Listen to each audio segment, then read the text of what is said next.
እስቲ መልሷ ልክ እንደኔ የሚመቸው ታዲያ ቪዲዮን እስከ መጨረሻ በማየት አብራችሁን ቆዩ።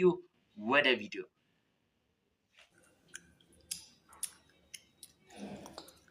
ወይ ማዘር ካንተ ፊት የኔ ቅጣ አምርም ፖስቹ ማሪ ፖስቹ እናስተያየው አው ለመፍረድ ፖስቹ የኔናት በቃ ፖስቱትና ሁለታችሁ የትኛው ቫይራል እንደሚወጣ ቫይራል ይወጣ ያው አሸናፊ ይሆናል ማለት ነው።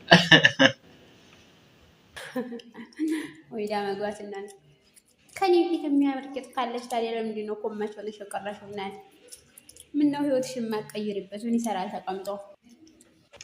አሁን እዚህ ጋር ተሳስተሻል። ከመቼ ወዲህ ነው እጅና እግር የሆነው? ህይወታችንን የሚቀይረውማ እጅና እግራችን ነው ይመስለኛል አይደለ ቤተሰቦች?